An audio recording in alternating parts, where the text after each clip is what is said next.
Thank you, Taya.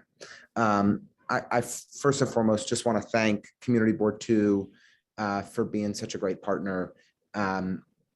We started talking a few months ago when we were informed about DHS's plan for a shelter at 316 Atlantic, and some months ago now. And I just really, it is not the obligation of the Community Board to host this forum. They very willingly agreed to and wanted to help get the word out to the community and give us all an opportunity to engage together. And so I just want to thank our chair, thank Taya and the team, thank the chair of the Health, Education, and Social Services Committee, Brandon Smith, and everybody at CB2 for your partnership. So my name is Lincoln Restler. I'm the local council member, and we were, I think the previous administration at City Hall and the Department of Homeless Services made a plan, announced their plan to open this shelter late last year. And we wanted to have this forum to provide an opportunity for everyone to have their questions answered, and for the Department of Homeless Services and the shelter operator, the nonprofit provider, Black Veterans for Social Justice, to have a chance to come here and engage with the community, and for us to have an open and transparent forum where we start to build relationships. And I can say, as somebody who's worked in the social services space and in city government over many years, and worked in Bed-Stuy for a period, Black Vets for Social Justice is a really good organization. They've been operating out of Bed-Stuy for going on 50 years now, close to it. And I've been consistently impressed by the leadership and their programming and their services. And I hope that this will be an opportunity for us to start building a real connection with this organization as a community, but also an opportunity for us to ask hard questions and get information on all of the different areas of concern. When people find out that a shelter is opening in their community, in their neighborhood, on their block, it often causes anxiety. And I would say, in my experience, the single biggest variable about whether that shelter is a source of tension and concern, or whether it's just like any other neighbor, is the quality of the provider, and whether they're doing an effective job at actually helping and supporting the clients get the services and treatment and services and care and support that they need. And I'm hopeful and confident that Black Vets is going to be that partner for our community in Boerum Hill and downtown Brooklyn.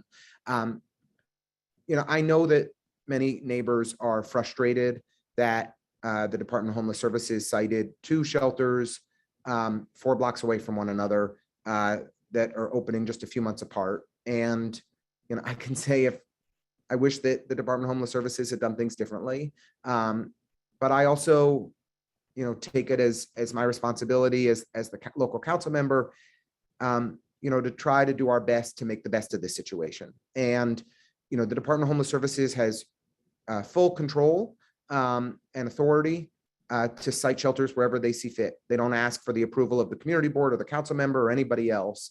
And I really hope that we can be a welcoming community, and to the new clients and neighbors who will be living at 316 Atlantic. I know this is a site that's had a variety of different uses over the years.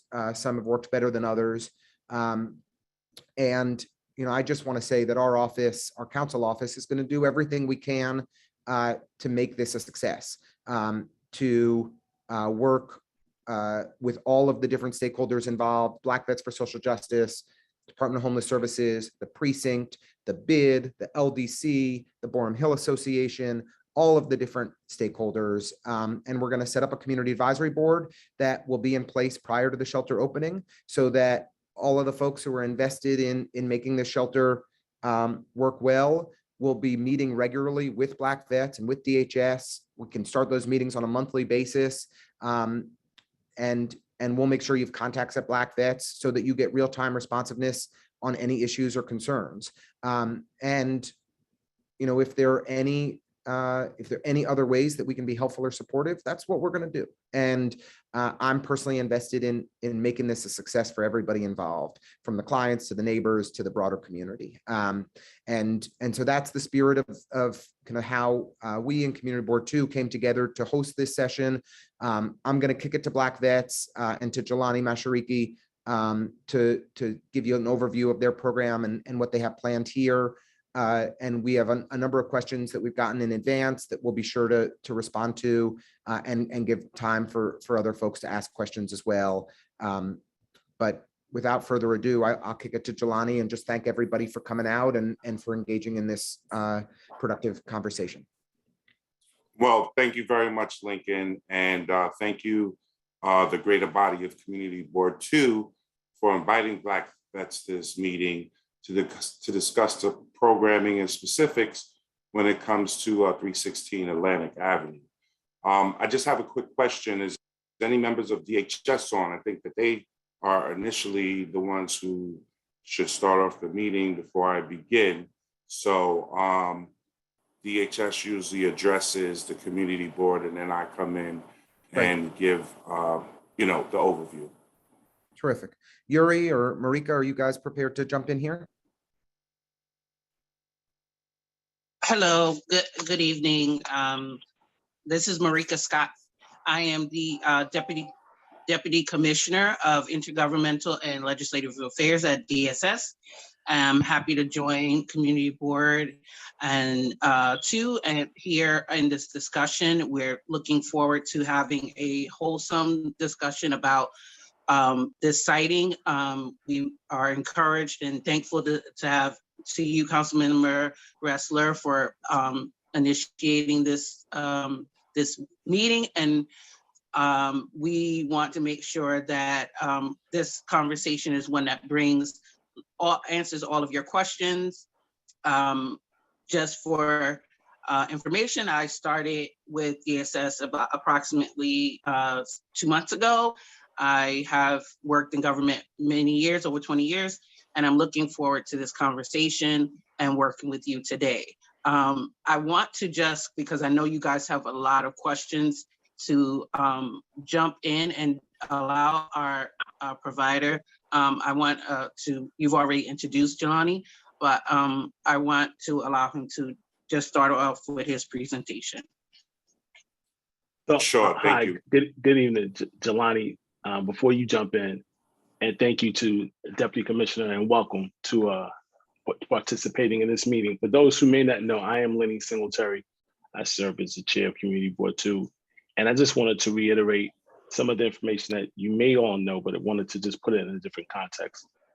Tonight, just to be clear, this is not a public hearing, as the council member mentioned. This is a collective conversation to share information. And so we want to make sure that community is informed and that the lines of communication are established. For those who may not have paid attention or joined a little earlier, the process and the format for this evening's meeting is there was a request to have questions submitted in advance. And so those are the questions that will be read first. And then once those questions have been read and answered, then we'll have an opportunity for those who did not get a chance to submit information to either put your question in the chat, which is the preferred way to do it, so we hopefully don't lose anything in the translation, or open it up to the residents of the community that are hearing the stakeholders to answer and ask questions. It will be done under the guides of the council member's office and Department of Homeless Services, along with the Black Vets for Social Justice as partners. A lot of this stemmed from the great feedback and reception that we received at the first meeting that was hosted by Community Board 2. Again, this information session, and we felt it was the right thing to do collectively from all the partners involved to make sure that information was disseminated. So just wanted to set the ground rules. It's hard to be a chair and not saying something in the meeting. So I've had a chance to say something. I'll sit back now and to turn it back over to Jelani. Good to see you again. Thank you very much, Lenny. Thank you very much, Marika. Thank you very much, Councilman Restler. So my name is Jelani Mashariki. I start by saying this I am a current resident of Community Board 2. I've spent most of my life in Community Board 2 and some of it right outside in Community Board 3. So between Community Board 2 and 3, I've spent most of my life, including going to school in the community at Brooklyn Tech. So I'm Jelani Mashariki, Vice President of Shelter Operations at Black Veterans for Social Justice. We were founded 43 years ago on Fulton Street between Franklin and Claver Place. And we were founded on the basis by Joe Mashariki, the fact that veterans needed to be serviced correctly coming home from the Vietnam War at the time. That was our introduction into social services. Since then, we've expanded. We have veteran services, but not only veteran services that service homeless veterans, but also women veterans with children, veterans that are formerly incarcerated, homeless veterans, and then we have a veterans reintegration program, veterans coming straight out of the military or those that are still serving in active duty. We also have a Jobs to Build On program that is not veteran specific, but it also services the community with employment placement. In addition to that, we have the shelter program that we run. We have 10 facilities currently that we run throughout New York City. We operate. The facilities range from 50 clients to 200 clients. The clients are provided with 3 meals a day. They're provided with social service, which encompasses counseling that is available from 8 a.m. to 10 p.m. at night. Operations is 24-hour operations. The staff is on 24/7. We have operations staff, we have social service staff, we have security. In addition to that, we have housing personnel that help the clients find housing, suitable housing, those housings that they're eligible for. When a client first comes in and they are assessed, that client then is given what their housing track would be, and then we work towards their housing goals as we continue servicing the client, meeting with them biweekly. We've had much success doing that, housing clients through the pandemic as a top provider doing that, and of course, continuing till this day, we're still in the pandemic. That's on the social service side. We link them with community-based organizations that service their mental health, that also provide medical services to them. There's various different organizations that we're attached to: Brooklyn Plaza Medical Health, the ACE Group, and a number of different organizations that we link to provide services, additional outpatient services to our clients. This site is 105 beds. Like I said, there'll be 24-hour security in addition to 24-hour operation staff. There is a recreational area for clients.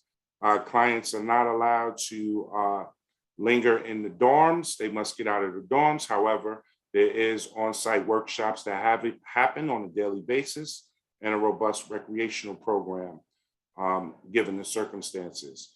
So there is a communal space, there's a dining room and then a recreational room.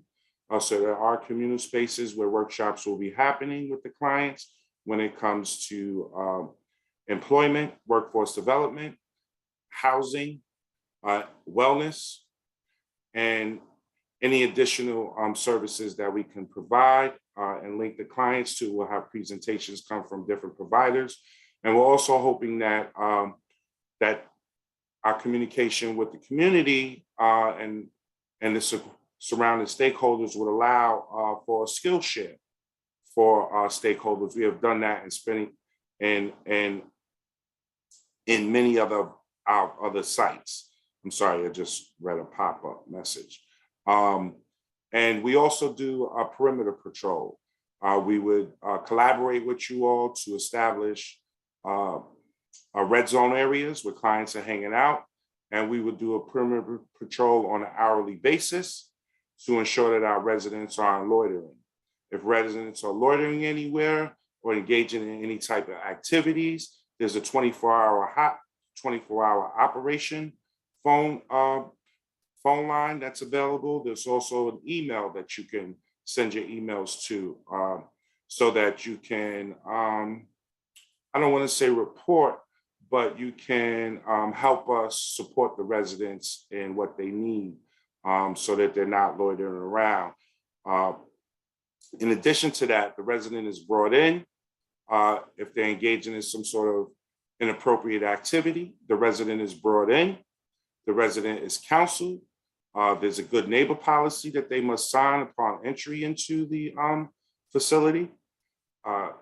And so if they are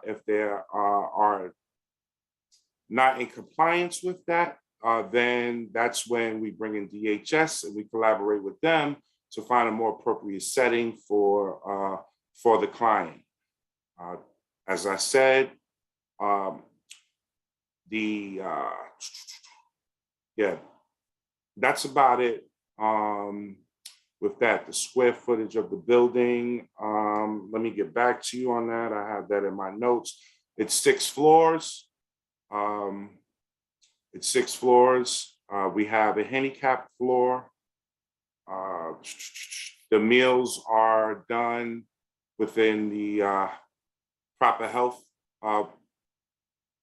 healthy meals provided within the city or the city guidelines for healthy meals. The recreation activities will have a treadmill, we'll have a power tower in terms of so clients can work out. We'll also have additional activities that there are in the neighborhood and throughout New York City that we link the clients with that they can attend. So, and then like Lincoln said, we'll have a cab so that there's constant communication between the stakeholders, DHS, and us as a provider of Black vets for social justice. We've been operating shelters since 1996. We have tremendous success in all of the communities that we're in. And we want to make sure that we establish that great relationship with you all so that we can have a fruitful environment for the residents and also for the community members so they can feel safe.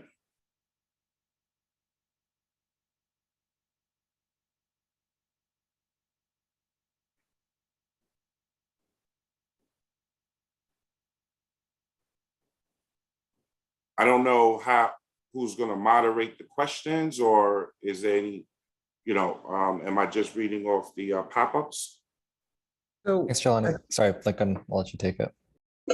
I think Brandon and I were going to help on the moderation, and we were going to start with the questions that we received in advance that I think have been shared with you, Jelani. So we can. Excuse me, council member.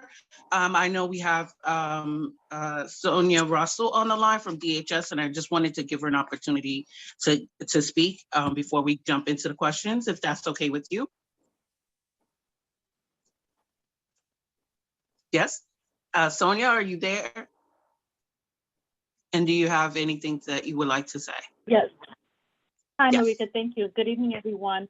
And thank you for this opportunity to speak about the opening of this site and welcoming Black vets to yet another successful program. I don't have really anything to add, but I am available if there are any questions as we go throughout this process.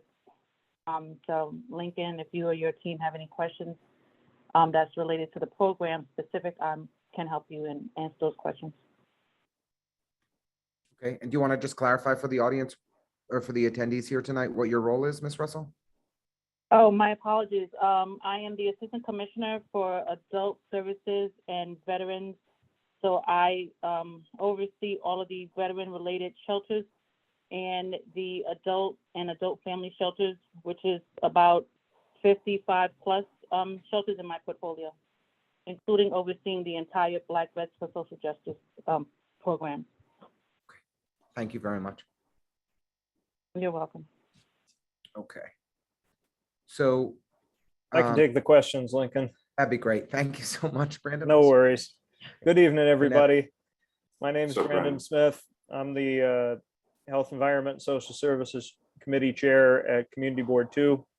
Not a whole lot I can add that Councilmember Restler and Chair Singletary didn't already add, but I will just add for the sake of the Q&A, which as noted, we're going to start with the questions that were submitted in advance. The HES committee and our general protocol is really just to ask everybody here and everybody at each of our meetings to treat each other with respect and generally just be nice. That means not talking over people, not interrupting folks, and just treating everybody with respect, regardless of what role you play in this process, whether you're a presenter, a politician, a member of the community board, or a member of the public. So as long as we can all go by those rules, everything should be great.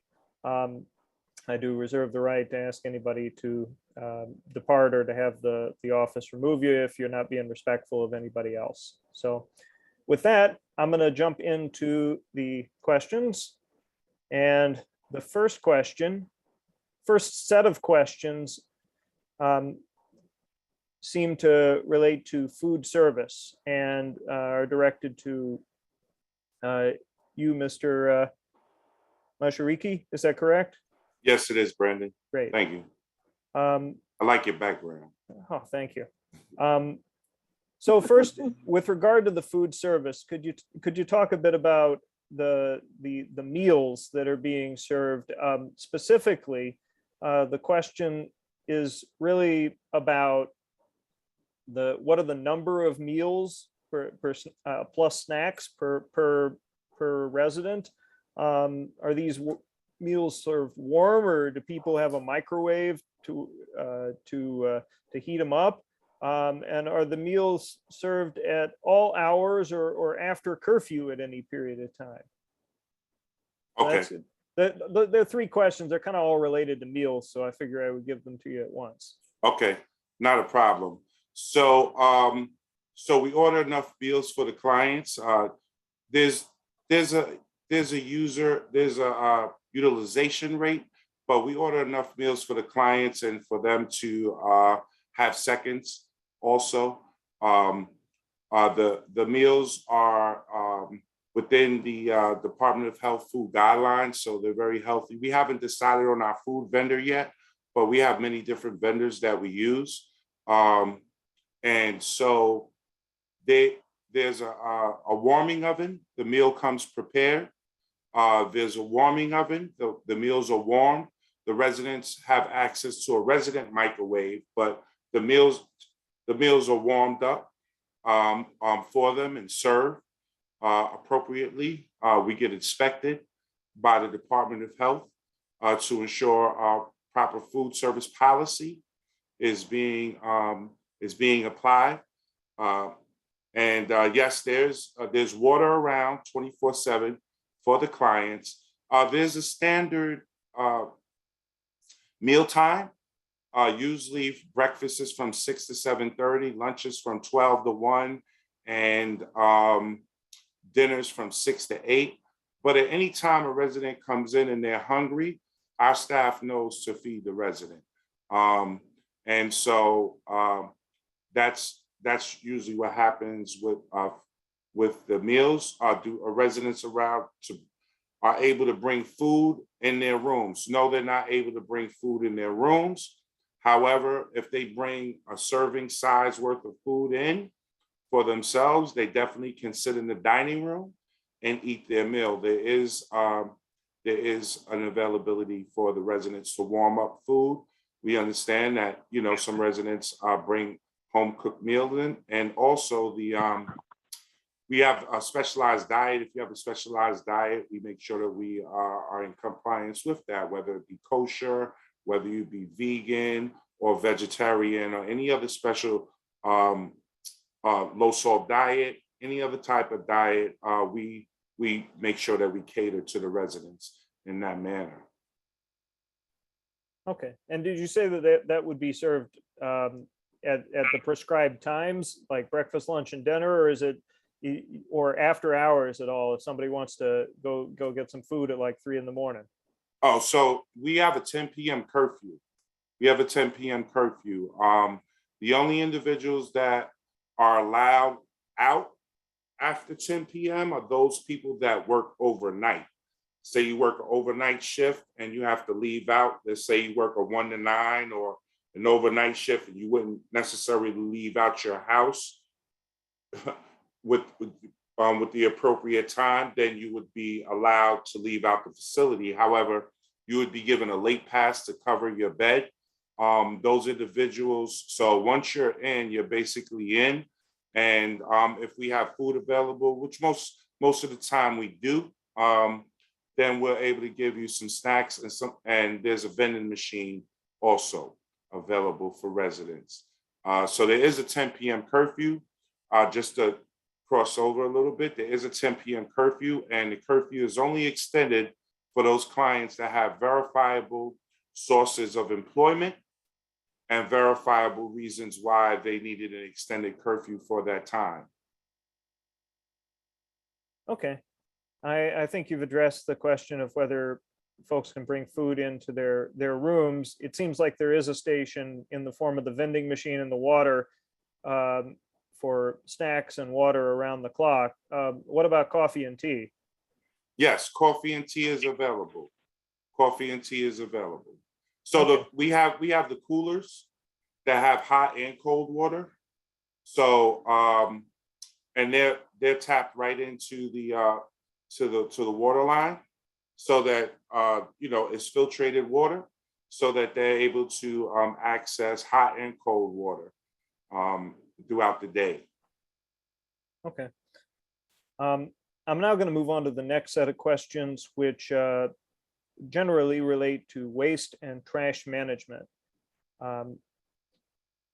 With regard to how the trash will be disposed, will it be the Department of Sanitation or commercial waste haulers who will be used for this?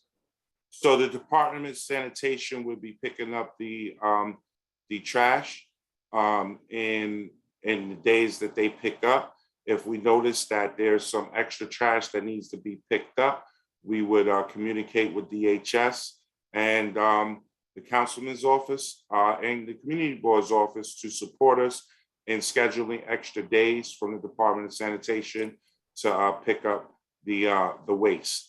The waste is separated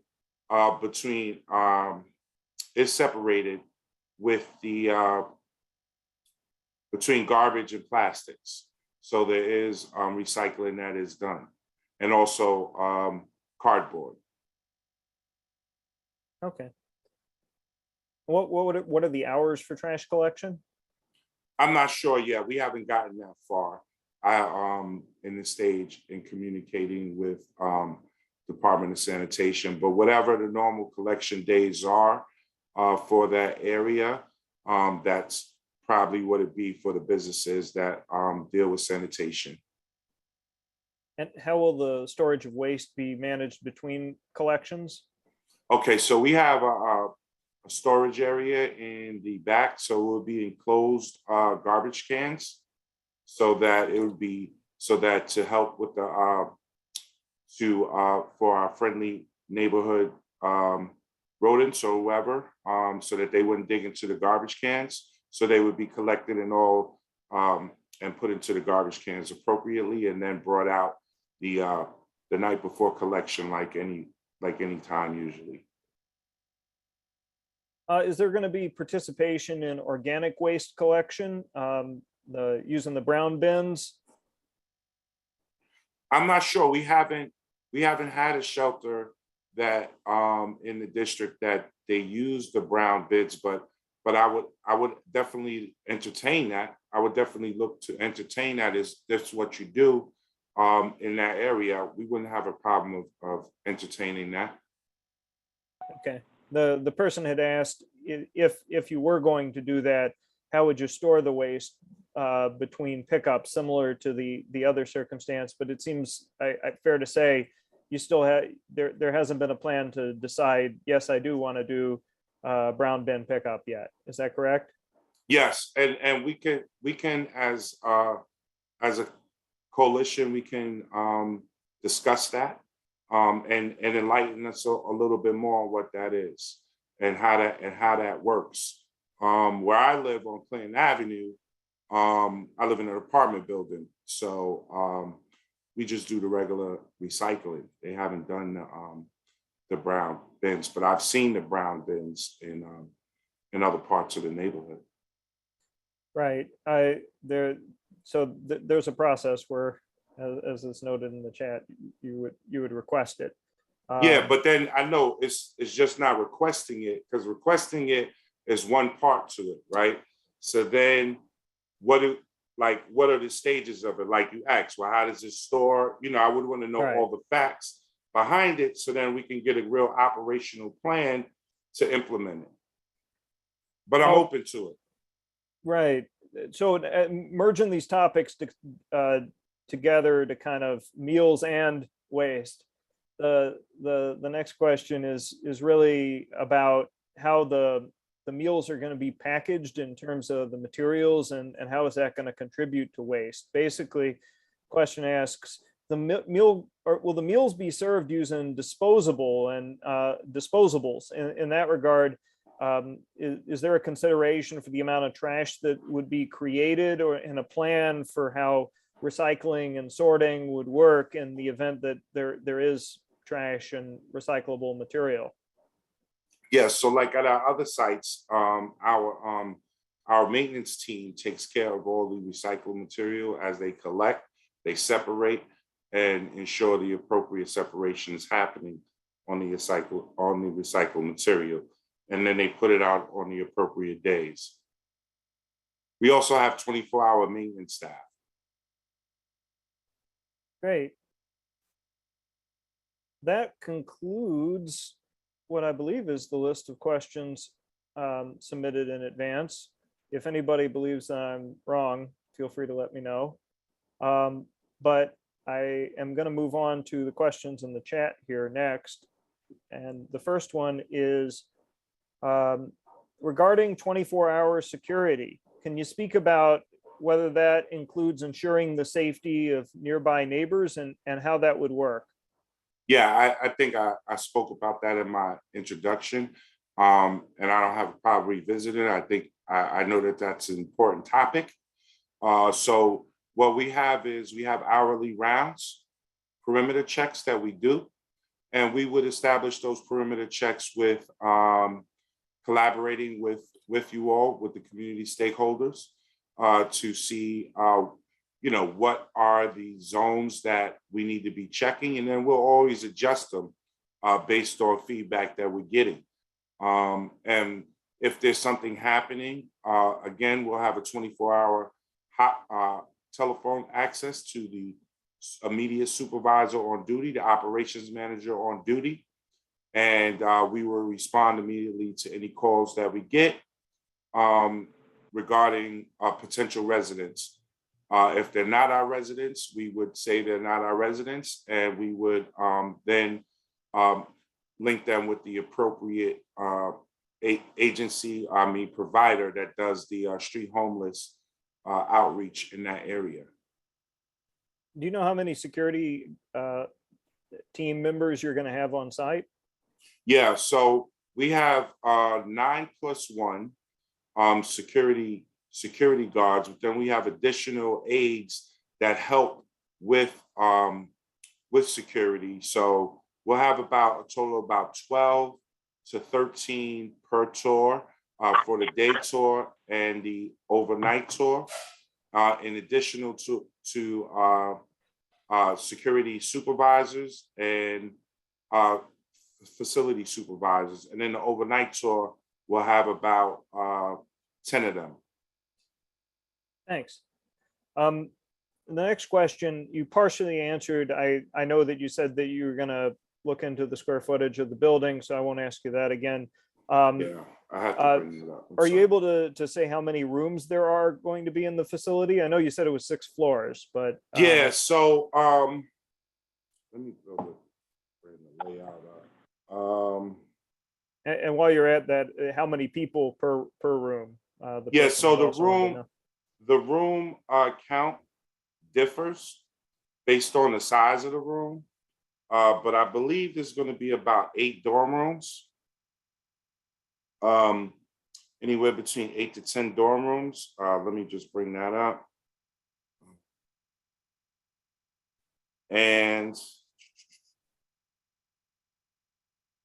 so 8 to 10 dorm rooms. We'll have a room for handicapped individuals, We'll have a dorm for individuals that work overnight, so they're not disturbed.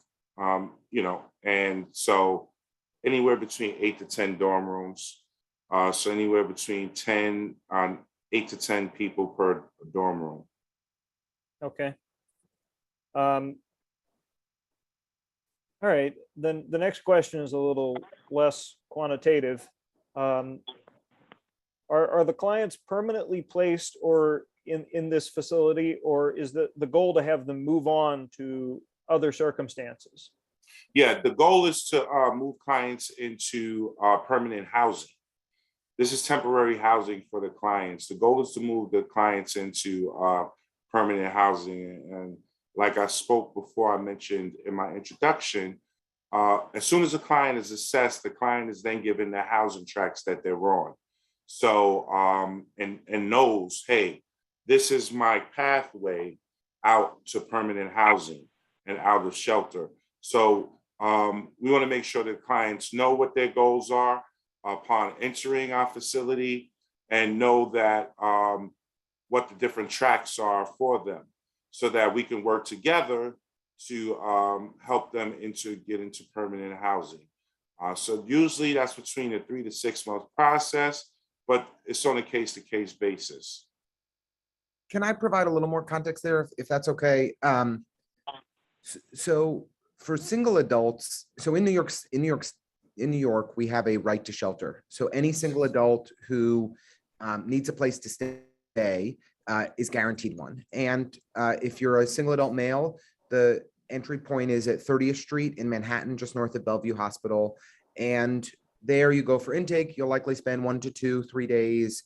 From there, you're sent to an assessment shelter for what should be a few days, could be a couple of weeks, where the Department of Homeless Service and their provider will evaluate you to determine your needs. And from there, you're referred to a longer term shelter stay. It's still emergency temporary shelter, but this is where this is the site, the kind of site that we're talking about here at 316 Atlantic that Black Vets is going to operate. This, correct me if I'm wrong, Jelani and Sonia, this is a general population shelter. Is that right? So, Yes. So there are some shelters that are called MICA shelters that are for people who are, everyone who's there have severe mental illness. There's some Yes. shelters that are fully for parolees or people coming out of the criminal justice system. There's some senior shelters for people that are over age 55. There are employment shelters where most of the people are working. The general population shelter, the folks who are there run the gamut in terms of their needs and the services that they require and support they require. But it's not a specialized shelter that is, specifically people who are suffering from serious mental illness. Yeah, just real quick, Lincoln, let me, sorry. I just wanted Yeah. to give some context on. Yeah, no, that was a good overview, Lincoln. And specific to 316, if there is a high need client, whether it be substance abuse or mental health, that client would be transferred to the more appropriate setting that Lincoln mentioned. And we work well with DHS to ensure that these clients are transferred in a timely fashion. So that's why we do an initial assessment within 24 hours, 24 to 48 hours of the client arriving. So we know, is this client good for this setting?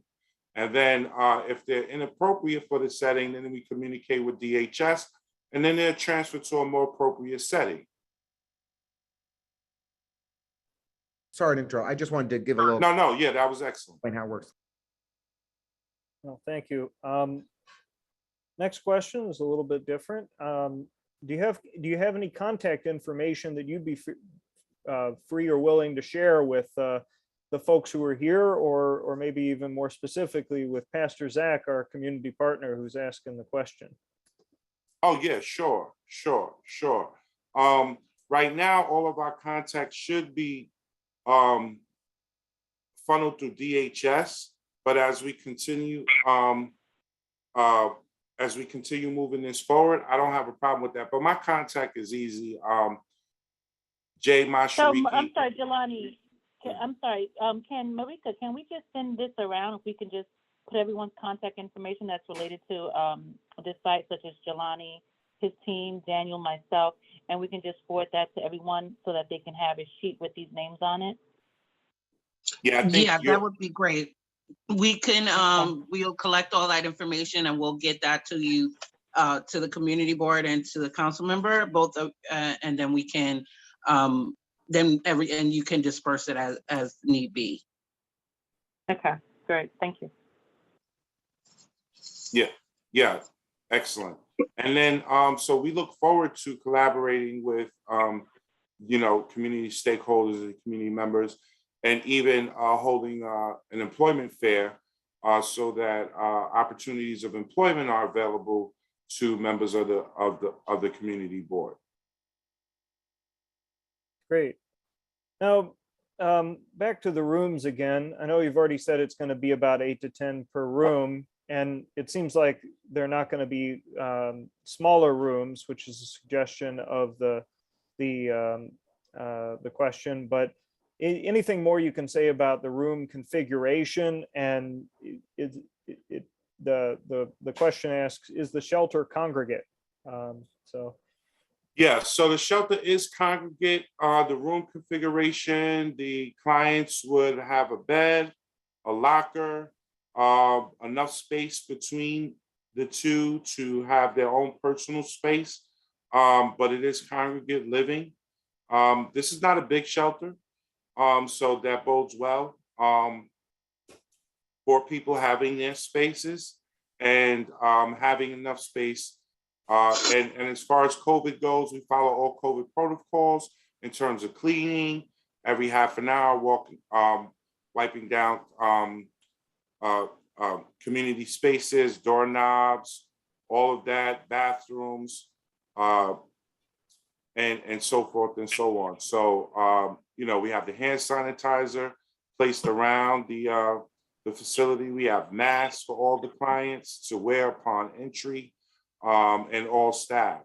So we're following all COVID guidelines as per DHS.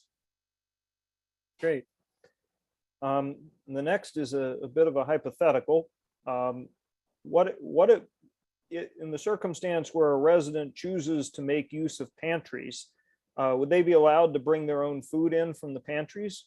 No, they're not allowed to bring, because the pantries have cans and they have food that breaks down. So we don't really allow residents to bring in food from pantries like that. Okay. There's no storage. There's no storage. There's no specific storage place for food in that area. However, we do promote them to go to pantries and maybe store it at a loved one house or a friend's house, so that, if they need access to that, they can get access to it. Okay. What's the maximum length of time that someone can stay in the shelter? And the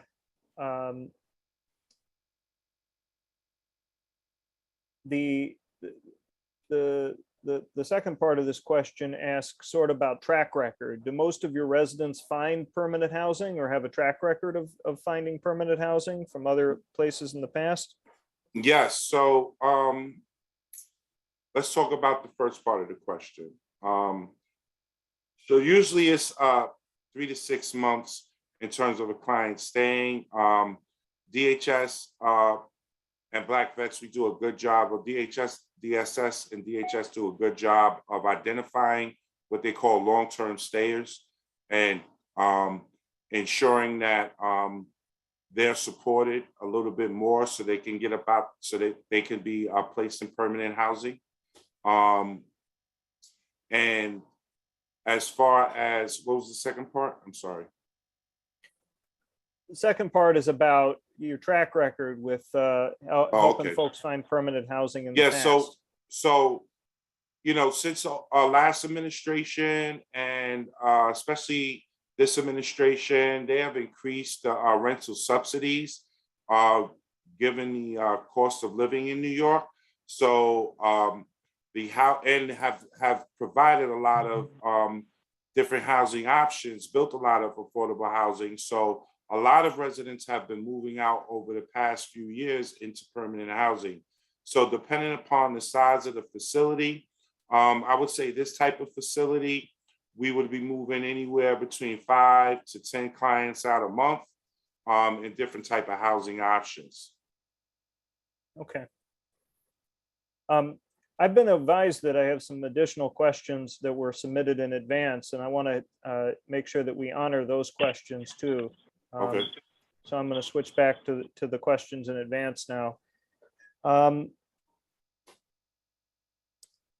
Now, the first question I think I can answer, which is, what is the purpose of this hearing? The purpose of this hearing is, I wouldn't say it's a hearing as much as a forum. It's a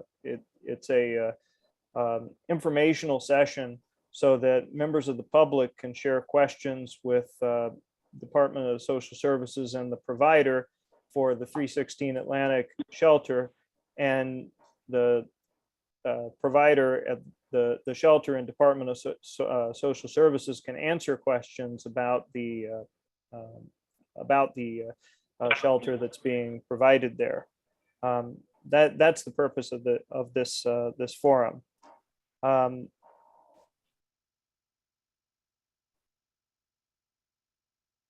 think the next question is maybe best answered by Department of Social Services. The full text is, has the shelter already been confirmed, and is this just a formality like the city did with the jail? If so, why aren't the residents included early in the process when these things are considered? Does somebody from Department of Social Services want to take that question? Yes, I'll take the question. I can't speak to what the conditions were around the jail siting, and I don't think the two should be conflated in this situation. But this site is scheduled to open in the fall, so it is only months away. And in an ideal situation that we have now, we're having more conversations with the community, and we do notifications as early as possible so that the community is aware through community board to council elected officials. So the process of involving the community earlier, I'm not exactly sure how to answer that part. It is just to acknowledge that we do the appropriate notifications when we have a site. As always, we know that, as the council member mentioned, this is a right to shelter city, so there is a need for sheltering, and we must every day look at our capacity and try to make sure that we maintain the appropriate capacity for that process, and all shelter sightings are keeping that in mind. Sonia, do you have anything that you want to add?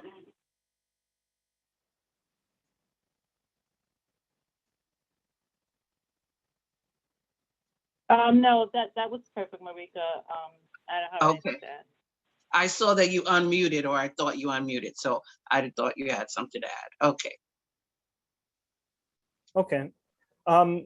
I think the next questions go back to Mr. Mashariki about the shelter, and they're kind of oriented on size and ability to house the residents within the space that's provided. The question reads, how will the 105 male residents be housed in the small facility? You've already confirmed it's a congregate.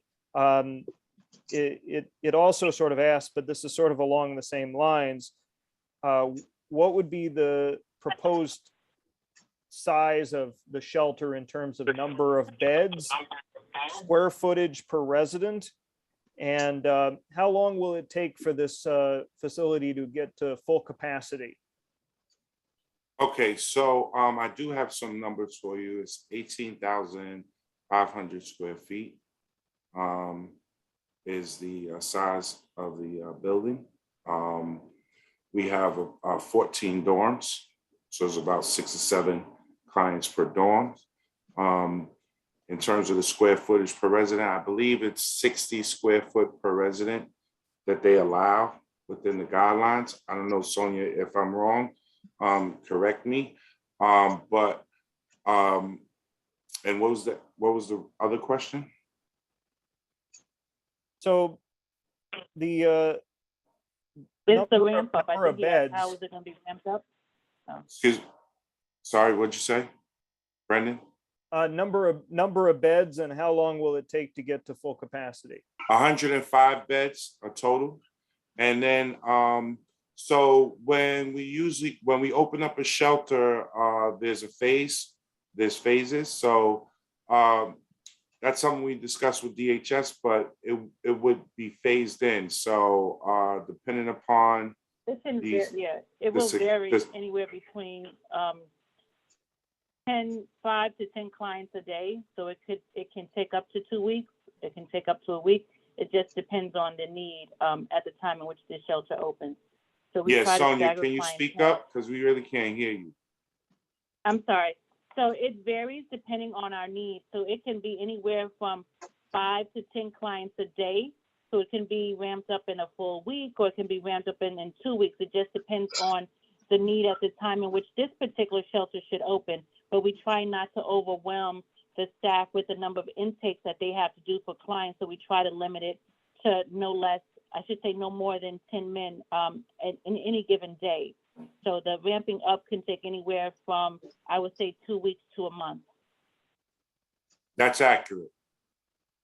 So anywhere from 2 weeks to a month that the ramp up happens.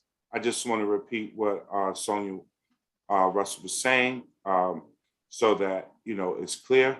And we've done this several times already, so we're very experienced in that. Make sure that the community is not over flooded, and because when the new client comes in, they come in with all their belongings. So that's a whole check-in process through security. So we don't want overflow outside of the door on the street. So we take our time and work with DHS to ensure that the operations is smooth and people are not overwhelmed. And the community isn't overwhelmed also. Okay. The next question is, what is the budget for the shelter? Yeah, DHS. So the budget has not yet been fully finalized.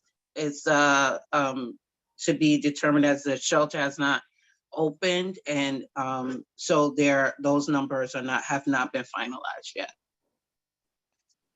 Is there anything you can share on a ballpark basis about how other comparably sized shelters are given budgets? I don't think it would be appropriate to generalize in this case. If we're going to give numbers, we want to make sure that they're accurate. Okay. When the contract for this shelter is registered, it's a public document, which includes the budget for the facility. Is that correct? Yep. So can DHS and Black Vets for Social Justice work with our office and CB2 to make sure that when the contract is registered, we have access to that and can share it out with the community?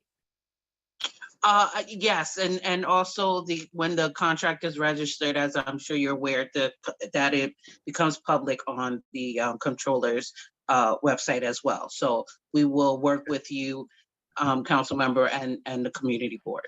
I'm just trying to kind of spare my neighbors having to track down the controller's website. No, I just wanted to, for clarity and for transparency, I didn't want it to be a secret between us. I wanted everybody to know. Public information. That's my point. Yeah. Thank you. Okay. Now, the next question is regarding the shelter residents and sort of their backgrounds, to the extent that we know. What kind of criteria is there for folks to be admitted to the shelter? And among those who are admitted, is there any sense about how many of them are working homeless, or how many have substance abuse or mental health issues?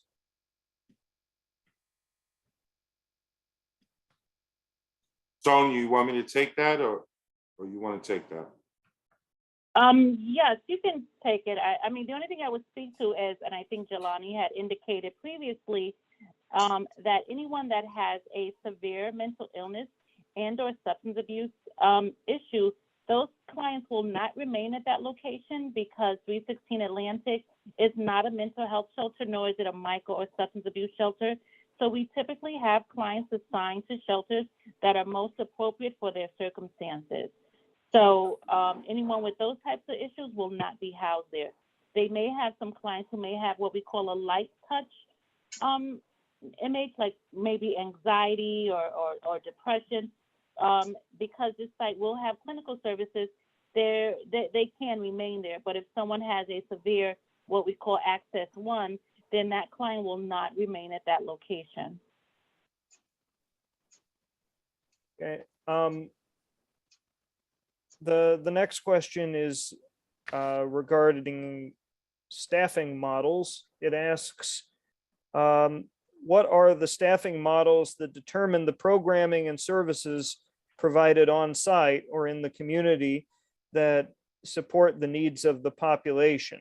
And there's a particular focus in this question on mental illness, which I think you've just addressed in terms of the degree of mental illness that you expect to see. But any steps that, or further information you can provide about how you would address the anxiety or depression issues that folks who come in there might have, recognizing they're not the folks who would go to that other more specialized shelter, as well as the services that would address these issues. And the final part of this question asks, on an annual basis, what percentage of residents are placed in supportive housing? So I'll take the first part of the question in terms of the staff. In terms of the staffing, we'll have licensed social workers. We'll also have mental health providers that will be servicing on site, but also off site for clients, so that we can service the whole aspect of clients that come through the door. Services will be rendered specifically 24 hours a day. However, social services would open from about 8 o'clock and run to about 10, 11 o'clock, so that clients will have access to these individuals or staffing members servicing them, dealing with those particular needs. However, we will have staff on duty 24/7 that are capable of supporting our residents and their needs. So let me also add that a number of our residents come into shelter already being linked to services. So basically that means that they may already have a psychiatrist, a therapist, or even a PCP. So we encourage the provider, as such BVSJ has always done, is to continue to work with that particular provider to provide some continuity of services to that individual. But as he also indicated, for those individuals who might not be linked to services, the social worker can work with them with respect to identifying a outside resource that would be helpful or beneficial to that individual.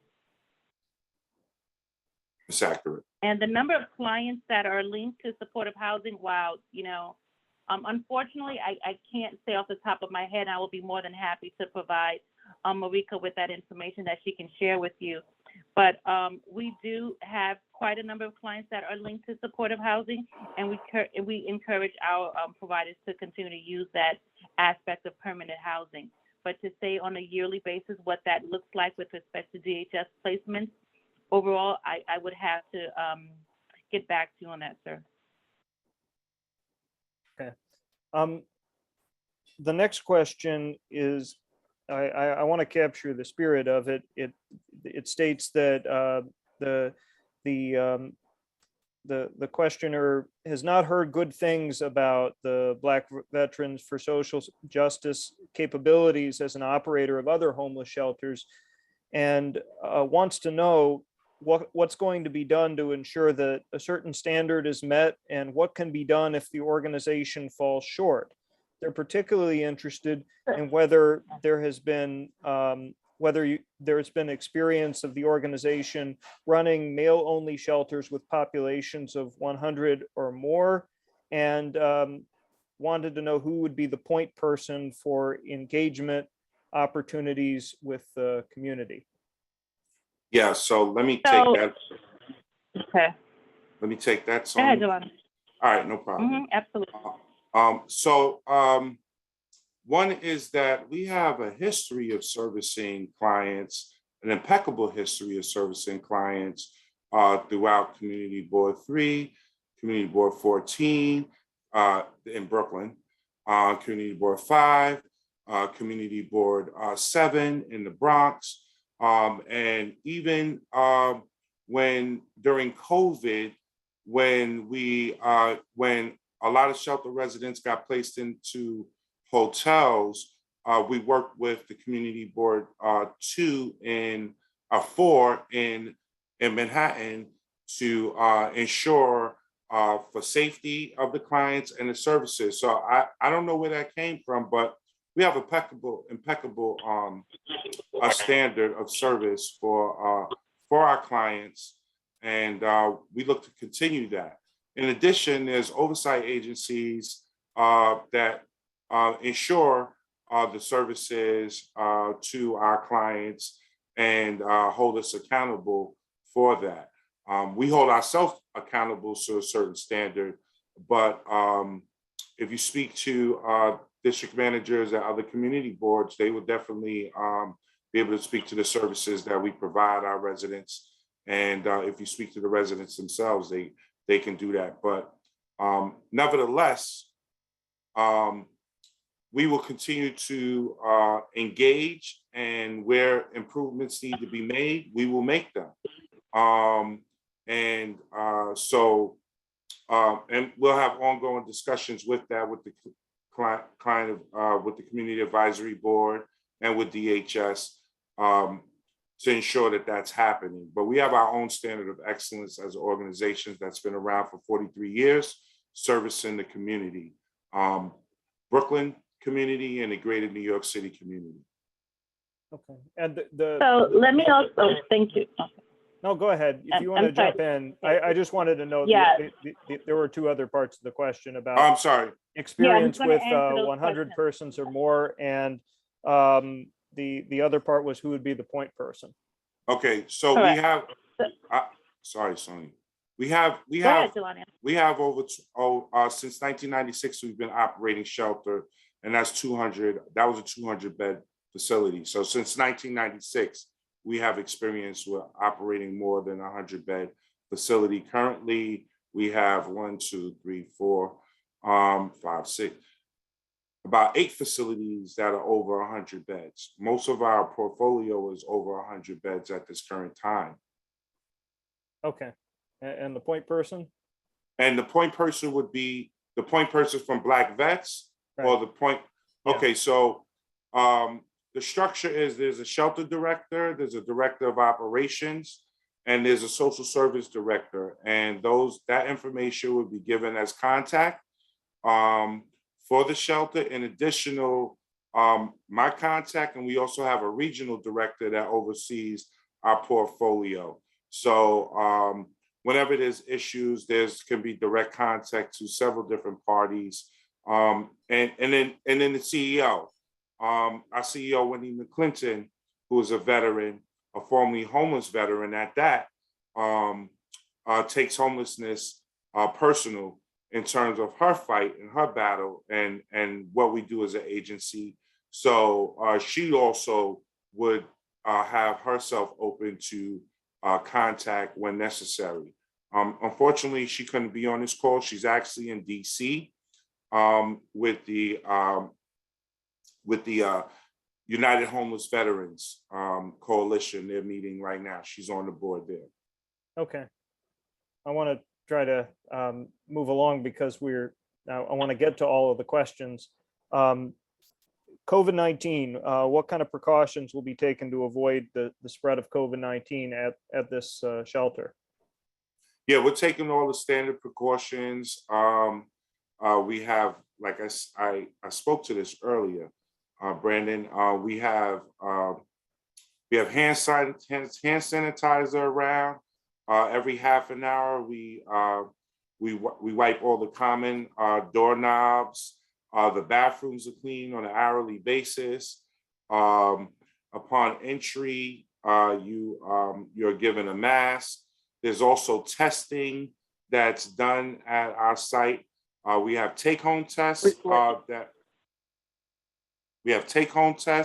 and we also have on-site testing that DHS does. And anything else you want to add to that, Sonia? And we also, and all of our staff are have their shots. So we're fully ready to Vaccinated. take on this. Yeah, and if someone should test positive, because we do encourage all of our residents to take advantage of the weekly testing that we have on site. If anyone should test positive, that individual is transported out of the facility so as not to spread or not to, not to come into contact with others. So we do have a protocol in place for anyone who is tested and comes out to be positive, that we isolate that individual and or may have to quarantine those around him so as not to spread COVID-19. So we are very diligent about ensuring the safety, in addition to providing masks to all of our shelters, including 316. And as I stated, having testing is done weekly. We encourage masks at all of our shelters, in addition to what is it, when in the cafeteria, every other seat, or how that's done now. So there is some level of social distancing that does happen and continues to happen when we are on high alert. Yeah, and in addition to that, we promote the vaccination, residents getting vaccinated. Sometimes the vaccination, our DHS have had the vaccination available on site, or we direct the clients to where they can get vaccinated. All of our staff are vaccinated. Everyone that works in shelter or is subcontracted with shelter is vaccinated as per New York City regulations. And if we have to quarantine a whole room, though the food is brought to the room, the clients are well taken care of. Okay. The next questions are kind of about the interactions with the surrounding community.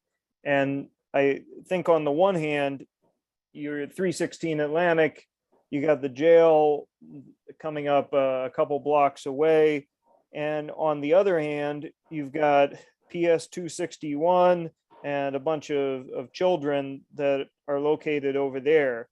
What kind of engagement has occurred to or thought has been about the risk of being located next to the jail on the one hand, and then on the other hand, establishing protections to ensure the safety of the children at the nearby school, and any additional security measures that would be relevant to those topics?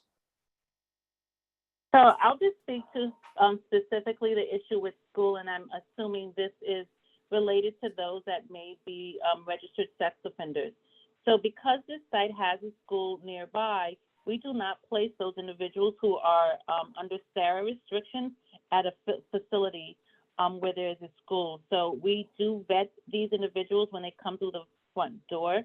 We are alerted by docs as well. So individuals who have SARA restrictions, which means that they cannot be placed in for us, they can't be placed in a shelter where there is a school or that is within, I think, 1,000 feet, they won't be placed at 316 Atlantic. So we are careful to ensure that that doesn't happen. And in the event someone should slip through the cracks, because I have to recognize that it has occurred, we immediately transfer that individual as soon as we become aware that that person does have SARA restrictions that may have been placed there inadvertently. We don't expect that's going to happen, and that's a rare occurrence. And I don't think that wasn't really the nature of the question. I would just say I've had the chance to visit with the PS 261 PTA and principal, let them know about the planned shelter at 316 Atlantic, and am committed to helping to build a strong working relationship and good communication between our nearby elementary school and Black vets and the team at 316. So we'll make sure that there's tight coordination there and communication, and hopefully maybe even kids from the school will do something to welcome folks into the new site. Thank you. So I think we've covered a bit about the school. On the other hand, what kind of thought process has taken place with regard to the proximity to the jail and any additional security measures related to that?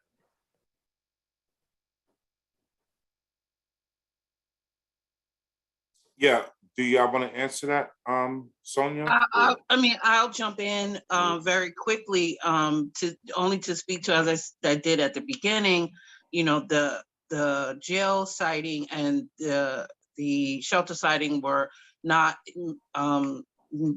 did not happen at the same time, although that was the previous administration.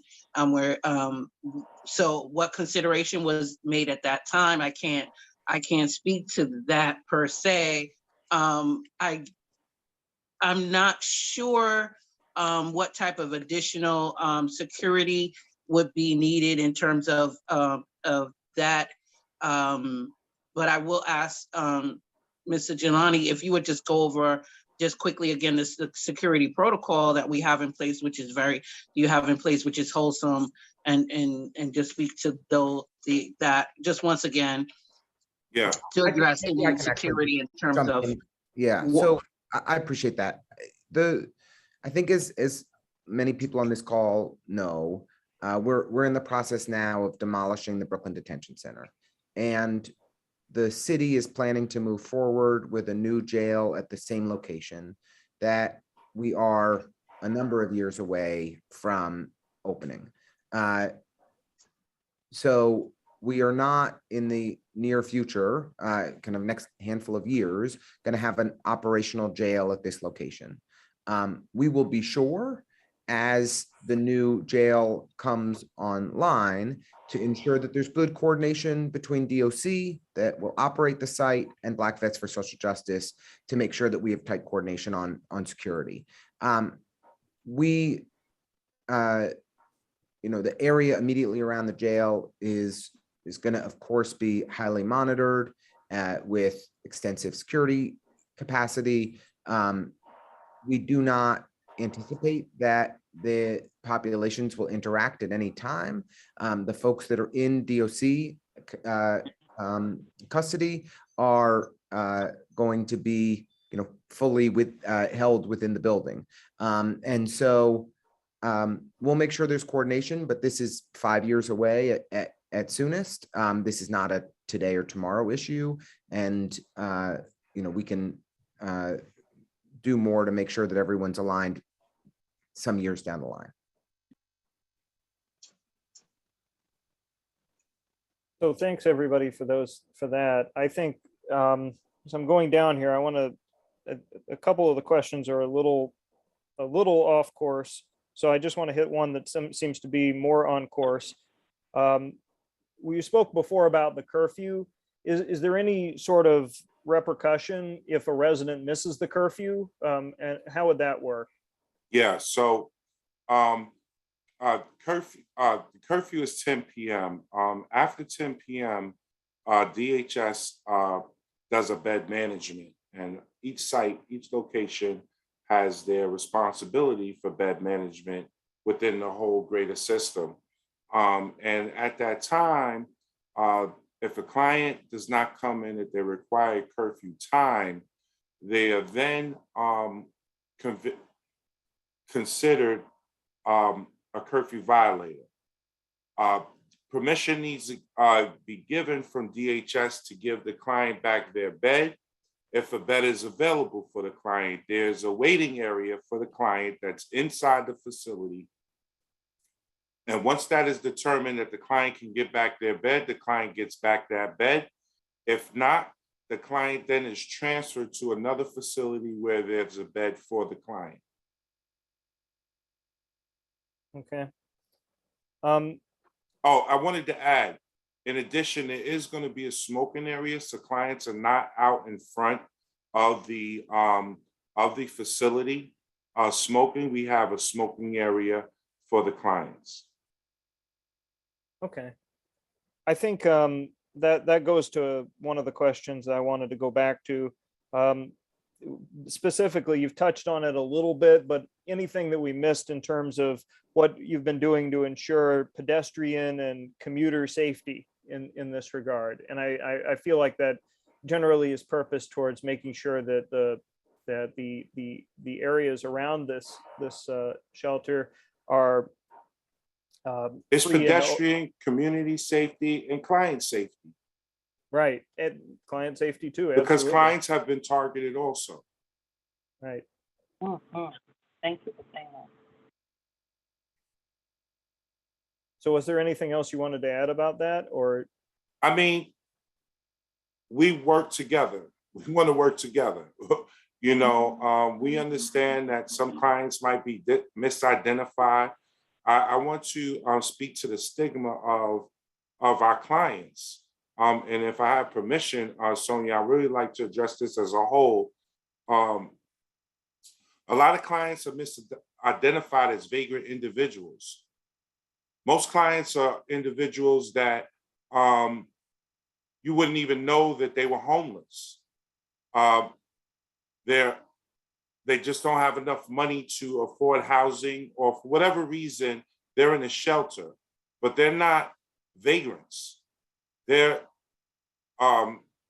committed, civically engaged individuals. If you ever took the chance to speak to most of our clients who have been in this line of service, you understand that these are individuals that need support, like most of us. And so the negative connotation of what a client will do and what a client won't do, you know, we don't like to address that. We like to address to servicing the clients and ensuring that we could be supportive to them in their goals, just like you would be with anyone in your household or in your community. So we want to hold clients accountable, but as accountable as human beings. And we want clients to make sure that they're part of the community in which they're staying in, even if it's a temporary location.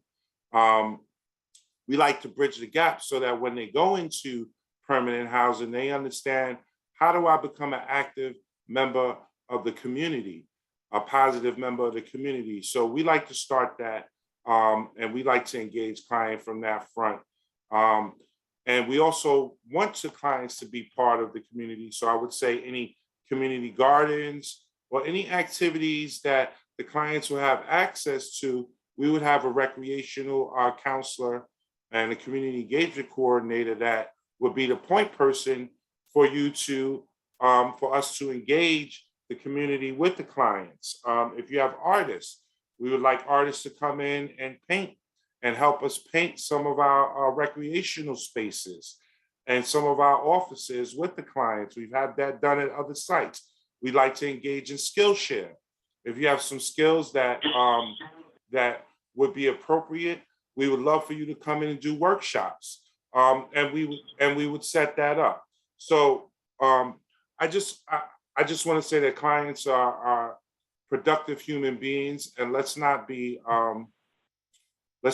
fooled by what we hear in the media all the time. And I know the community board too, in this community is very intellectual and committed to servicing other human beings through all the activities. Community board 2 is one of the most robust cultural activities community boards throughout the city of New York, and that's not happenstance. That's because the community members understand the value of cultural activities and and community-based activities that allow people to grow with each other. So we look forward, BVSJ, to collaborating with all of the community-based organizations and all of the stakeholders and DHS to ensure that that this is done correctly for the surrounding community of this facility and for the residents.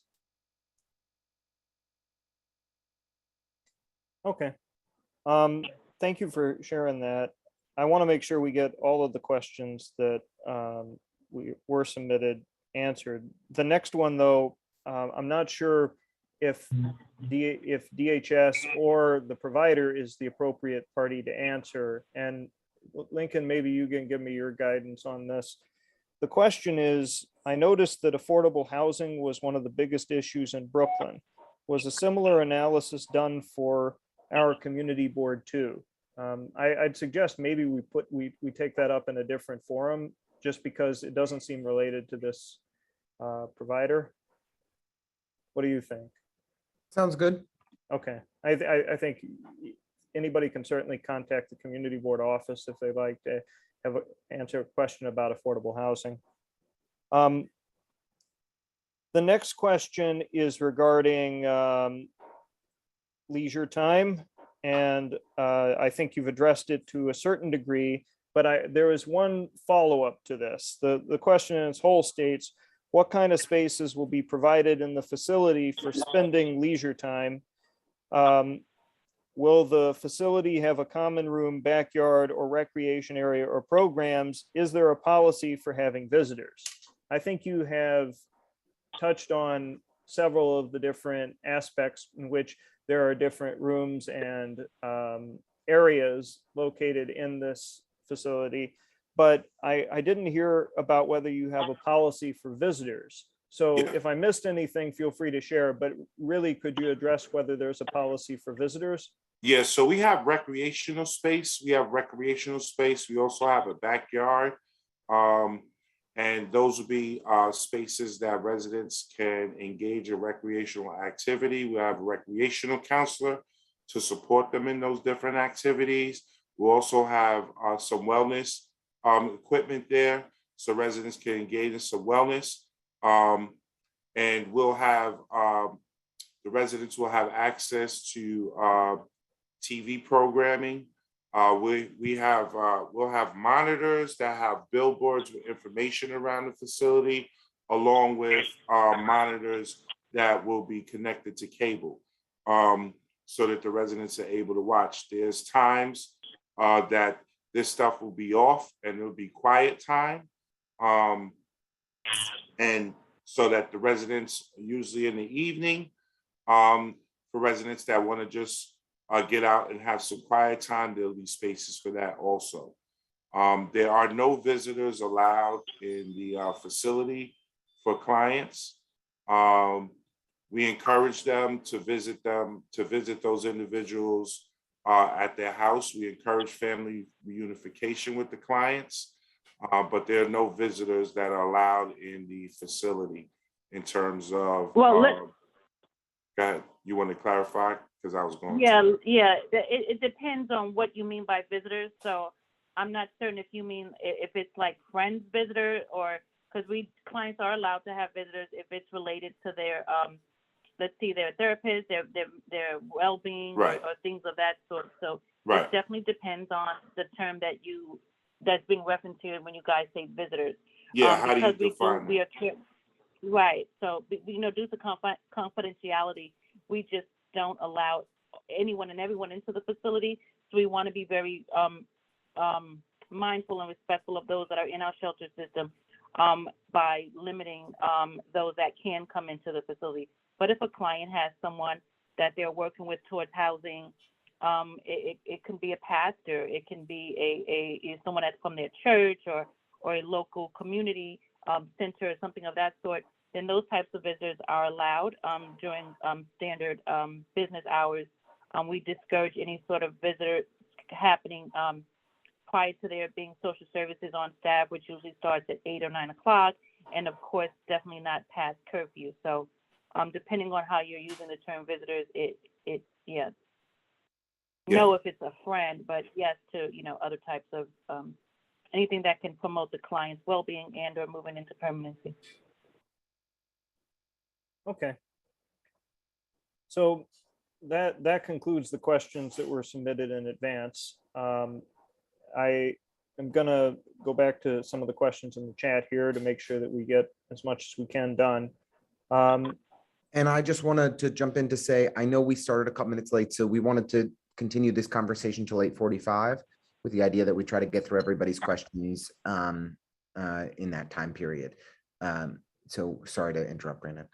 No, no worries. Appreciate the clarification.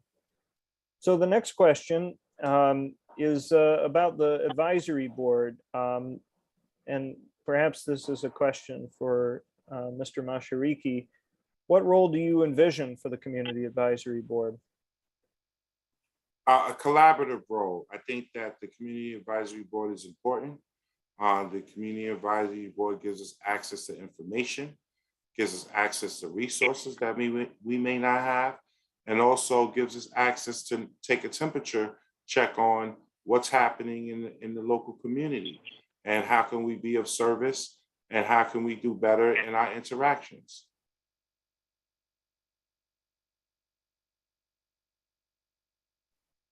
All right. The next question is about loitering and counseling. It reads, can you describe the extent of the red zone and how we notify the shelter if we find people loitering? And how large is the counseling staff?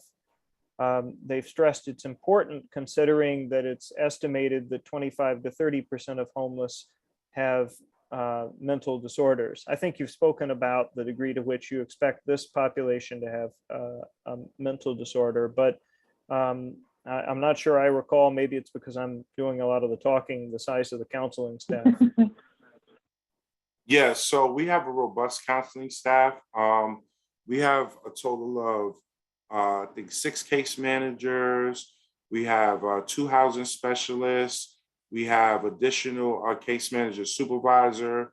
We have a mental health support staff. And that. I got to go over what that is, but in terms of the numbers, there's several mental health case managers. And then, so with the rounds, and then we have the operations staff. And then we have recreational coordinator and we have a community engagement coordinator. We also have intake specialists. So there's a robust social service staff there. So 2 people are doing the rounds. And so what we say is, so there's a difference between loitering and a person just walking down the street, right? So if someone's loitering and harassing individuals, then we would say, hey, contact us. That's important. We have 2 individuals, 1 security officer and 1 operations staff that are, or 1 case manager that would be doing the community rounds. The areas that are identified will be based on our communication between the CAB and ourselves to see where clients congregating the most at. So that's how that would be determined. So, and then again, there's a 24-hour, 7-day-a-week number that you can reach that the supervisor has. That would be a cell phone. And then there's a landline number that would also be available along with our email. Okay. The next question relates to the amount of outdoor space, which I think you've touched on quite a bit, but I want to just confirm within the outdoor space within the facility, will the clients have roof space, backyard space? what's their ability to get fresh air basically, or do they Yeah, have to go out so to the street for that? yeah, two things with that. The clients will have roof space and outdoor space. The roofs will be enclosed in terms of fenced up. And so they will have roof space and outdoor space. We encourage backyard space. We encourage the clients to use the backyard space.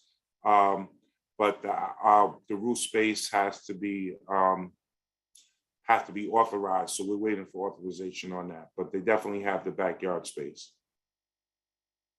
Great. The next question is again on the Community Advisory Board. Can you speak about how it will be organized and appointed? Do we have those details? Yeah, the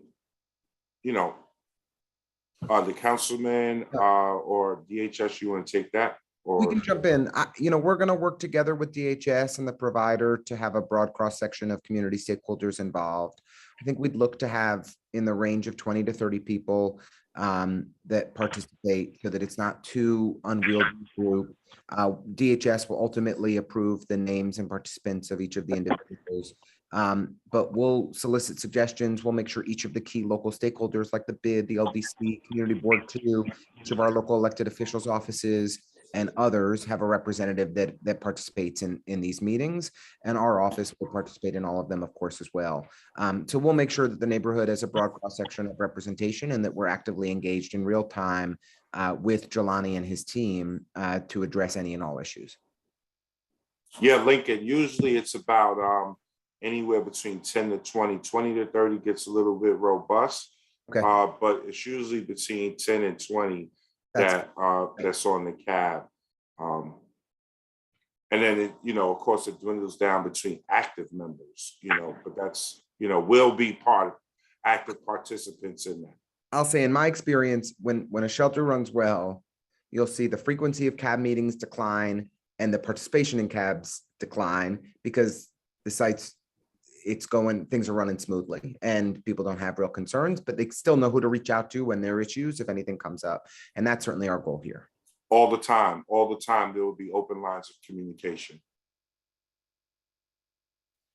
The next question reads, and I'm going to read this exactly because I want to be true to the question here. Would you be willing to walk all the way to Wyckoff Street, where there are two NYCHA campuses, one block apart, that attract men with no place to go during the day because of the open spaces? I think perhaps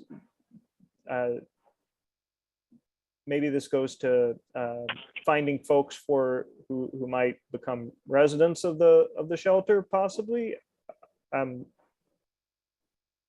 That's I'm not sure about the question. I need some clarity on the question. Yeah, I don't understand that question either. I think we've seen a concentration of street homelessness in our NYCHA developments in Wyckoff and in Gowanus.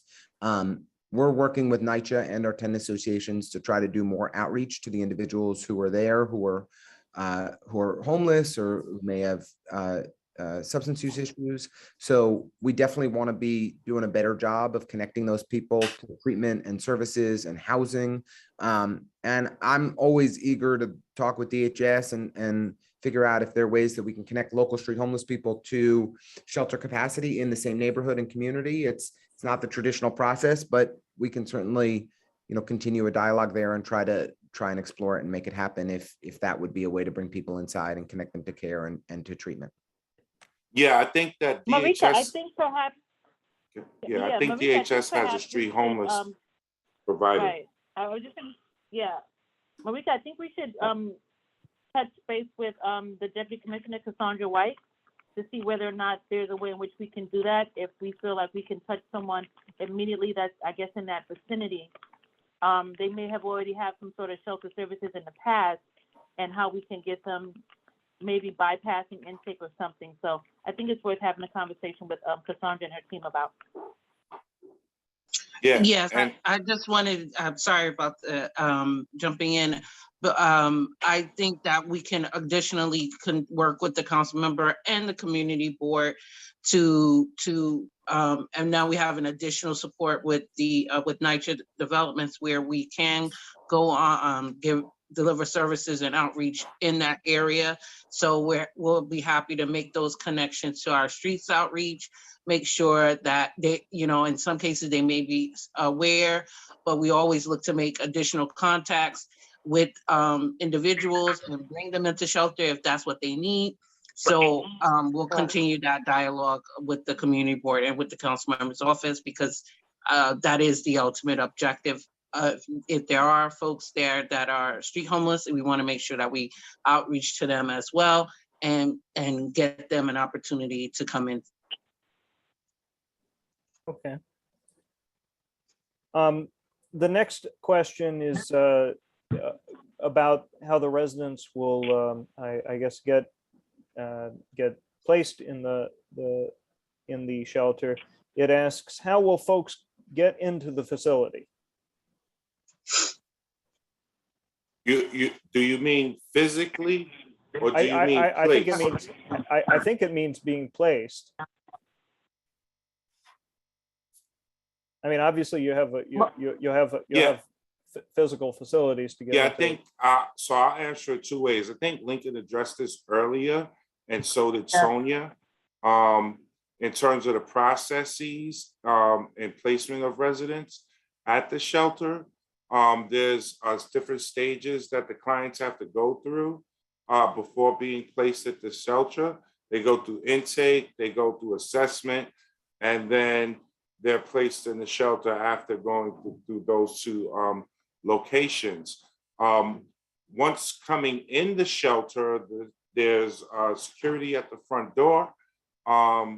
There's a scanning, there's an X-ray machine and a magnetometer there, and the residents are scanned, asked to remove all items that may go off from themselves, and they walk through the magnetometer, and their items are placed in the X-ray machine. Their ID is also checked to ensure that the client is a resident there. If the client is not a resident there and is looking for some form of service, if we can be of service to the client, whether that's directing them and giving a Metro card to their official shelter, or sending them into 30th Street if they are homeless, depending upon if it's a code blue or code red. If it is, then we have to have a space for them until the code blue or red is over, and go through those code blue or red protocols.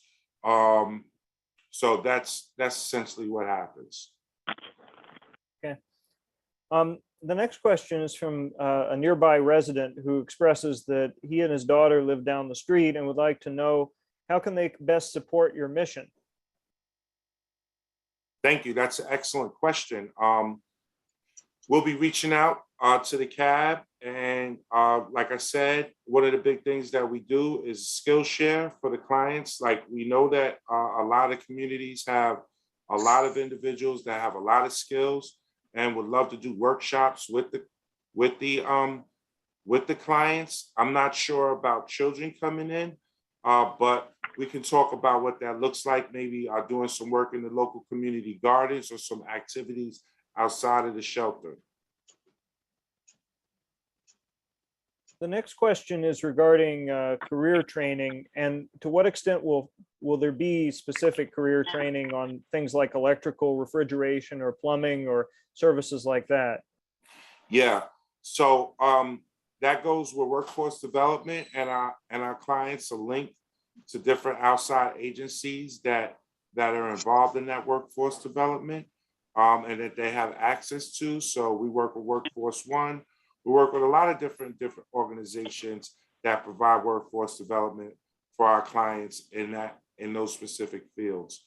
We were looking to do a cohort with Block Power. I don't know if you heard of them, but they deal with HVAC, and so we're very excited about doing that with our veterans, and then I've also spoke to them about doing that with some of our clients.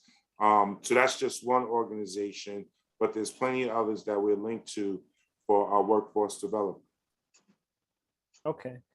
The next question is concerned about the space per client, and really is asking, if the only way you can get to 105 people is to have the maximum number of people in each room, which is about 10 to the room, how do you plan to afford people the maximum amount of space per person?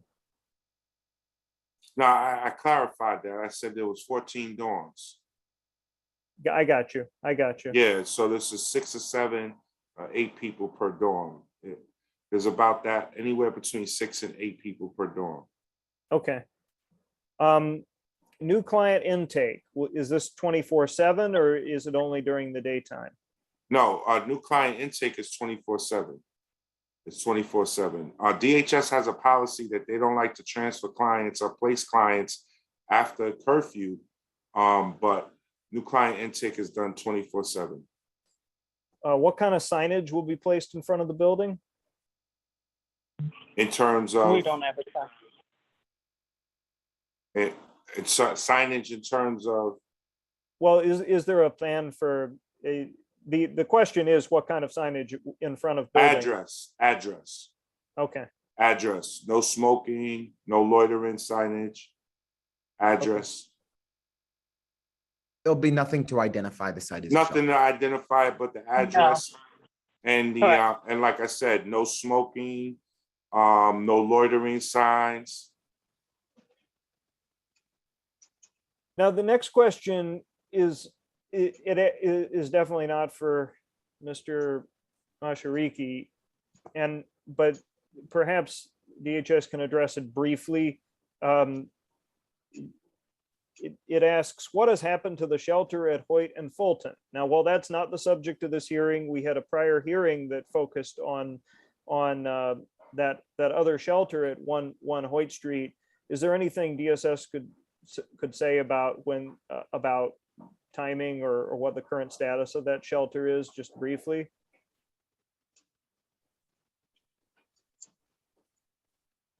Marika? Oh, yes. Unfortunately, we're not prepared to speak about that shelter today. But if there are any specific questions, then we will that directed toward that site, then we'll collect them and bring that information back to the community board and of course the Gotcha. council member's office. So I'm going to go back. The last we heard was that the site was, they'd faced significant construction delays and that they were looking at an August opening, but we can confirm that we'll circle back with DHS on the latest and confirm that with the community. Thank you. All right. I think we spoke about budget before, but this is a little bit before that. How much money is being spent to retrofit 316 Atlantic into a shelter? Is anyone able to give the figures for the renovation aspects of this project?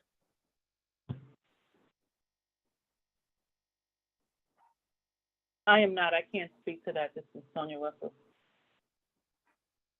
Yes, but we can get back to you as well on the specifics on that in terms of use of retrofitting the building for services. Okay. We already addressed the counseling. And we already addressed how folks can work to support, which is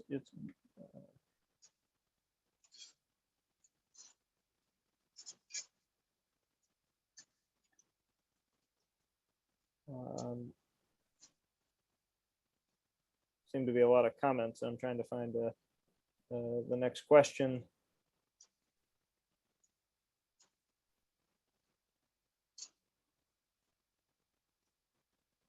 Okay. The next question is actually, can you post the director's number so we can reach them if there is a problem? But I think we said we're going to circulate the contact information afterwards is the plan. Yeah, right now I'm just gonna have my email available, but when the site is starting to open, we'll have actually contact numbers for individuals so that you have direct contact to human beings to call. Okay.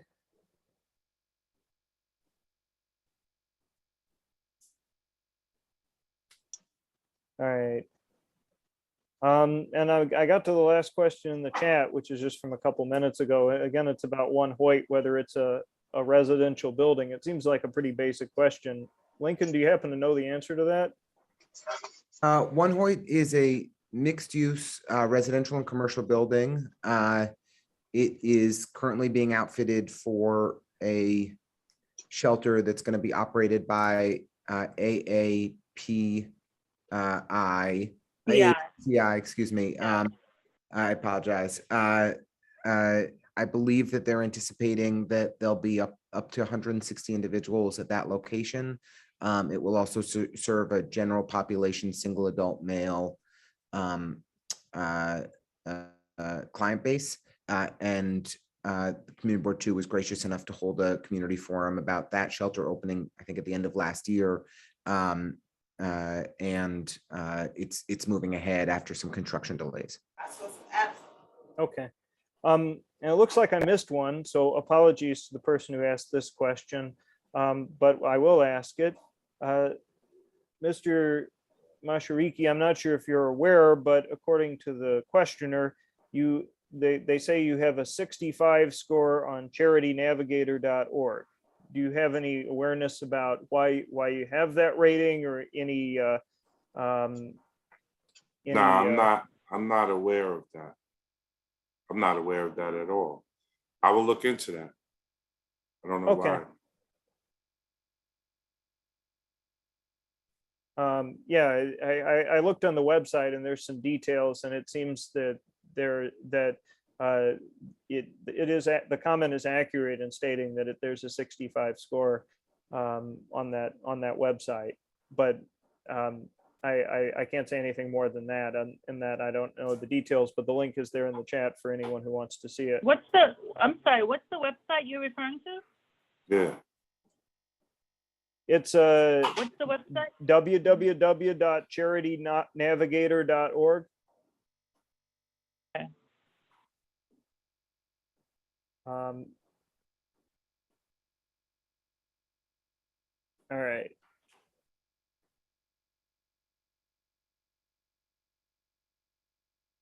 So the next question is, will the clients be provided with toiletries such as towels, soap, and laundry services? Yes, I forgot to add that. There'll be a laundry room on site. The clients will be given soap, bleach, and be able to wash their clothes. There will be a laundry room time. However, we will make exceptions for people that need to do emergency laundry. We don't have a problem with that. And they will be provided with soap and toiletries as needed.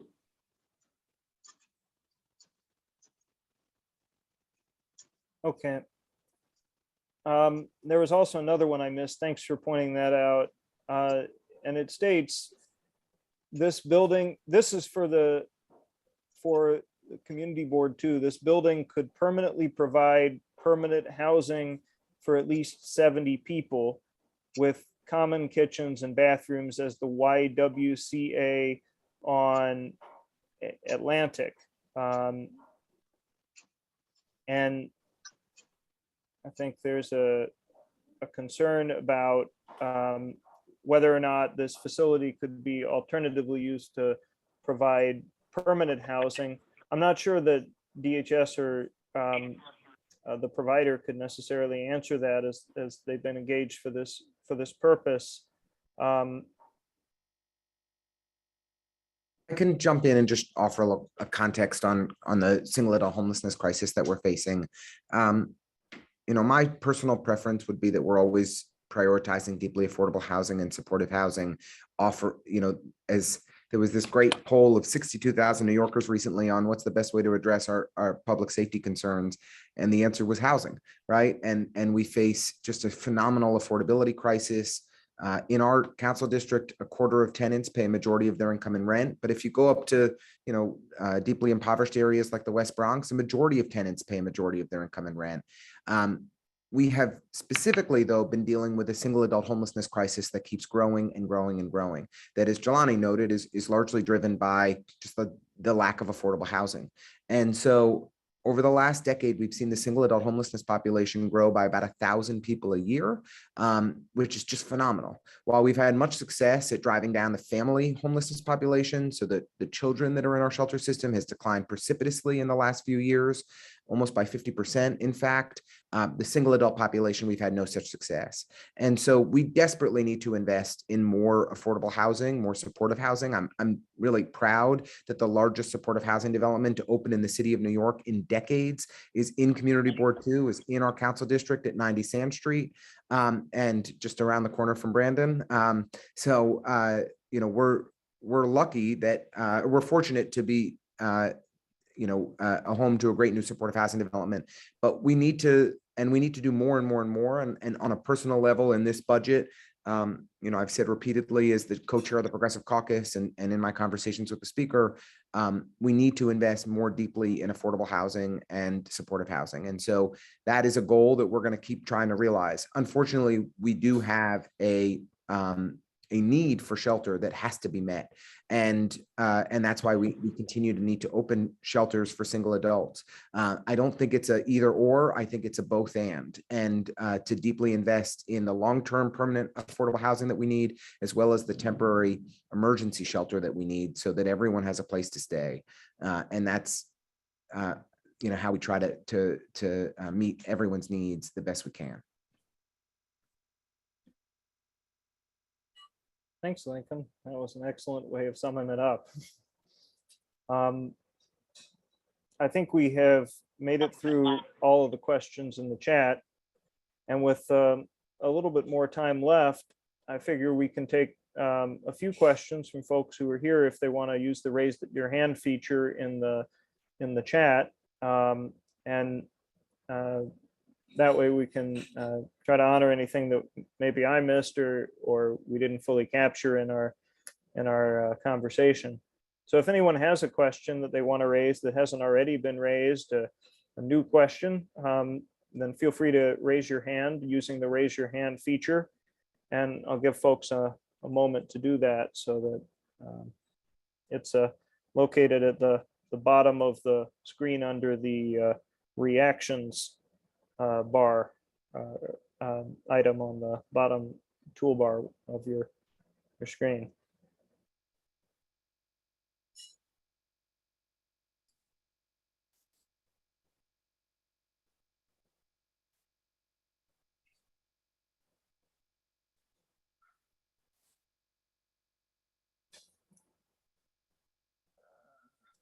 Let's see it. I can't believe it, but I'm not seeing any more questions. Can I say something? So believe it and let's say good night. Right as we say that, Miss Kagita, is that the correct way to pronounce your name? Yugita, yes. Okay, absolutely. I couldn't find a hand. No, I know it. I know. I have a heart. I have a crying. I don't have a hand. I know that's. I know. We understand. So the basic rules, because your number one here is 2 minutes, and but feel free to take the floor, ask your question, and appreciate you raising your question. It's more of a comment than a question, but Jelani, I'm Mimi Kejida. Nice to meet you. I'm Brooklyn Tech, class of '84. I heard you say you went to Brooklyn Tech. 92, class of 92. Okay, well, I'm class of '84. This is our 100th anniversary year. Yes, it is. We're very proud Tech Nights. Everywhere you go, you find a Tech Night. That's right. So, what I wanted to say was, I grew up in the neighborhood. When I was a girl, there was an SRO across the street from our house. And so I've seen, what it can be like for men living in a single room. Actually, that was probably luxury living compared to this because they had their own room and this is 10 or 8 men to a room. So I don't, I feel like the city has gone backwards in everything. It's almost impossible to find a single room. If you do, it's $1,200, $1,500 a month probably. So yes, things have gone backwards, I think, in the city. But I've lived here all my life. Borum Hill is a community with a big heart, right? And people are not racist here, right? So if there are any concerns, it's not about race or this or that. This is a big-hearted community. And if you asked for anything, we have I don't know if you've ever heard of the Facebook group called Buy Nothing. It's an international group. I don't know what to call it, but it's on Facebook, and every community has their Buy Nothing group, and you can ask. It's a way to reach the community, and you can ask for anything. Like we often have social workers on the group who'll ask, I've got clients who are moving into a new apartment, they need furniture, they need clothes, they need children's clothes, and the community gets into action and gives, right? So I just wanted to say that, the community is here for these people. I understand that they're not necessarily, these men are not necessarily from Brooklyn or from Borum Hill or from the area, but if they need help in establishing their household, once they finally get an apartment, the neighborhood is here to help. Well, I think that's excellent. And I appreciate you. And mutual aid is not anything that is not new to Black vets nor to myself. We've been engaging in mutual aid since their inception. One of our founders is from the Gowanus Public Housing. Yeah. Larry Smith. Yeah. Actually, Black Vets was founded in at Reverend Daughtry's church, the House of the Lord Church. Yeah. And in response to veterans not getting the services that they needed, that's where they first met. Yeah. And so mutual aid has been a part of the foundation of this organization, and we'll look into that Facebook group, and we appreciate that. Coca. They're very, very generous people. And thank you for that resource. And this is the type of communication that I'm talking about, that we'll be able to enhance each other in terms of services and resources that are available to the clients and to Black vets and to the community. So this is the type of dialogue we'd love to engage. There are 5,000 people on the site. That's beautiful. 5,000 people. Yeah. So that reminds me of, so I did a lot of work for Occupy Sandy out of 520 Clinton Avenue, the Church of St. Luke and St. Matthews, in response to Sandy. And we were able to do a lot there out of that hub for those affected by Sandy. Matter of fact, we did a lot with Fury, the organization Fury, and a couple of organizations, because I remember through Sandy that Wyckoff and Gowanus had issues with their power out. So very familiar with this community in terms of being engaged and being supportive and engaging in mutual aid. So, personally and professionally. So we want to thank you, and I thank you for that resource. Well, thank you for hitting the 2-minute mark in your comments. That was most appreciated. Before we close, I'll ask. Wait! We got Pastor Zach has a question. Pastor Zach, I'm honored to have you here. Would you like to ask your question? Not a question, just to encourage Jelani. I got to interview Larry before his passing. I put in the chat box. We profiled him as a part of our Community Heroes Project. Oh, really? Yeah. So take a look at that. Be encouraged. Larry was an incredible human. So just dynamic human being. Yeah. He's like my uncle. You know what I'm saying? And Larry Smith, man, dynamic. Vietnam veteran. Lost his leg, amputated, but he came home and he united with other veterans, including my father, and they galvanized the community. And I appreciate that. I'm going to check out this link. I'm going to check out the chat.